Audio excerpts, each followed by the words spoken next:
آج کا سوال، غیر مناسب سوال کرنے پر آپ سے معذرت چاہوں گا۔ میرا سوال یہ ہے کہ بیوی کی پچھلی شرمگاہ میں جمع کرنے کا کیا حکم ہے؟ اس کا جواب نہایت ہی مستند عالم دین کی رائے سے یہاں پر آپ کو پڑھ کر سنا رہا ہوں۔ بھائی، ہم آپ کا عذر قبول کرتے ہیں اور اس قسم کے معاملات میں شرعی حکم جاننے کے لیے کوشش کرنا نہ حرام ہے اور نہ ہی عیب کی بات ہے، بلکہ یہ آپ کا حق ہے۔ آپ کا سوال ہے کہ عورت کی پچھلی شرمگاہ میں جمع کرنے کا کیا حکم ہے؟ تو یہ کبیرہ گناہ ہے، چاہے حیض کے دنوں میں ہو یا عام دنوں میں۔ نبی صلی اللہ علیہ وآلہ وسلم نے ایسا کام کرنے والے پر لعنت کی ہے اور فرمایا، ایسا شخص ملعون ہے جو عورت کی پچھلی شرمگاہ میں جمع کرتا ہے۔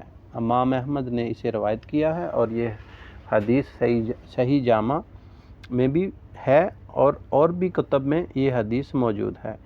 نبی صلی اللہ علیہ وآلہ وسلم نے یہاں تک فرمایا، جس نے حائضہ سے جمع کیا یا بیوی کی پچھلی شرمگاہ میں جمع کیا یا کسی کاہن کے پاس آیا تو اس نے محمد پر نازل شدہ قرآن سے کفر کیا۔ یہ حدیث ترمذی میں بھی ہے، حدیث کا نمبر بھی آپ دیکھ رہے ہیں۔ بہت سی فطرت سلیمہ کی مالک بیویاں اس بات کا انکار کرتی ہیں، لیکن کچھ شوہر اسے طلاق سے ڈرا دھمکا کر منوا لیتے ہیں اور کچھ اپنی بیوی کو دھوکہ دیتے ہیں۔ بیوی شرم و حیا کی وجہ سے اہل علم سے پوچھ نہیں پاتی اور وہ اسے کہہ دیتے ہیں کہ یہ حلال ہے۔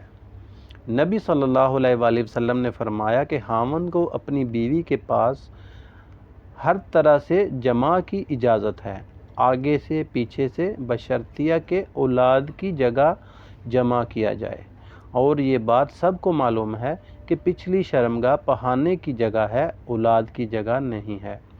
اس جرم کا کچھ لوگوں میں سبب یہ ہوتا ہے کہ وہ شادی کے پاک بندھن میں جاہلی اور غیر فطری طریقوں کو داخل کر دیتے ہیں، یا اس کی وجہ ذہن میں گندی فلموں کے مناظر ہوتے ہیں، حالانکہ انہیں ان سب گناہوں سے توبہ کی ضرورت ہے۔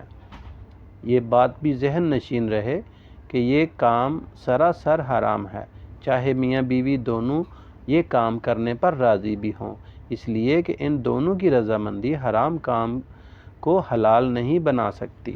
دبر میں جمع کسی نبی کی شریعت میں بھی جائز نہیں ہوا، اور اگر اللہ تعالیٰ نے فرج یعنی آگے والی شرمگاہ میں حیض کی حالت میں جمع صرف اس لیے حرام کیا ہے کہ عارضی طور پر اس میں گندگی ہوتی ہے، تو اس کے بارے میں کیا خیال ہے جو ہمیشہ ہی گندگی کی جگہ ہے؟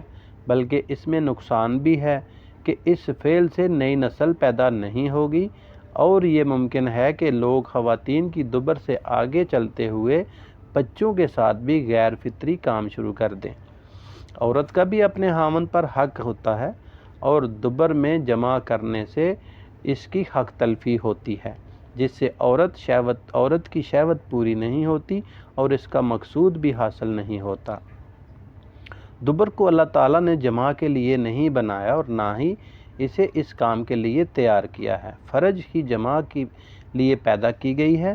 چنانچہ فرج چھوڑ کر دبر میں جمع کرنے والے اللہ کی حکمت اور شریعت دونوں سے باہر نکل جاتے ہیں۔ اس کام سے مرد کو نقصان ہوتا ہے، اس لیے طبیب حضرات بھی اس سے منع کرتے ہیں، کیونکہ فرج میں پانی جذب کرنے کی صلاحیت ہے، اس سے مرد کو سکون ملتا ہے، جبکہ دبر میں مکمل پانی جذب کرنے کی صلاحیت نہیں ہے اور نہ ہی مکمل طور پر پانی دبر میں نکل پاتا ہے، کیونکہ یہ ہے ہی فطرت کے خلاف۔ مرد کا ایک اور اعتبار سے بھی نقصان ہوتا ہے کہ اسے اس کام کے لیے عجیب و غریب قسم کی حرکتیں کرنی پڑتی ہیں، اور کیونکہ یہ کام ہے ہی فطرت کے خلاف، یہ جگہ گندگی اور پہانے کی ہے اور انسان اس جگہ کو اپنے سامنے رکھتا ہے اور گندگی اس کے جسم کو بھی لگ جاتی ہے۔ عورت کے لیے بھی یہ نقصان دہ ہے، کیونکہ یہ فطرتاً سلیمی کے بالکل منافی ہے۔ یہ کام کرنے والے اور کروانے والے کہ مزاج میں ایسی تبدیلی آتی ہے جس کی اصلاح ممکن نہیں۔ اگر توبہ کر لے تو شاید اللہ اس کی اصلاح فرما دے۔ یہ کام لعنت کا موجب اور اللہ کی ناراضگی کا سبب ہے، جس سے اللہ کی نعمتیں زائل اور بندہ عذاب کا مستحق ٹھہرتا ہے۔ اللہ تعالیٰ ایسا کام کرنے والے سے اعراض فرما لے گا اور اس کی طرف رحمت کی نظر سے نہیں دیکھے گا۔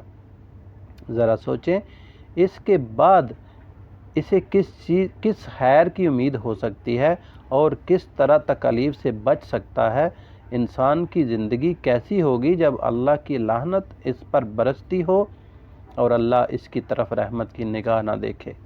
اس کام سے حیا کلی طور پر رخصت ہو جاتا ہے، حالانکہ دل کی زندگی حیا سے ہی ہے۔ اگر دل سے حیا ہی مٹ جائے تو گناہوں کو بھی انسان اچھا سمجھنے لگتا ہے اور اچھی چیزوں کو برا جاننے لگتا ہے۔ یہاں آ کر برائی اس پر مکمل حاوی ہو جاتی ہے۔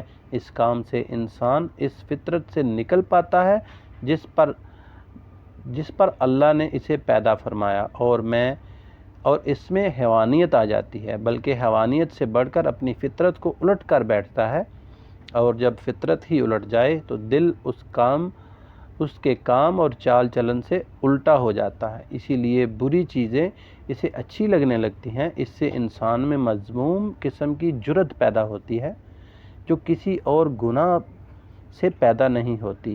اللہ کی طرف سے درود و سلام ہو اس ہستی پر جس کی اتباع اور ہدایت میں کامیابی ہے اور اس کی مخالفت میں ہلاکت اور تباہی و بربادی ہے۔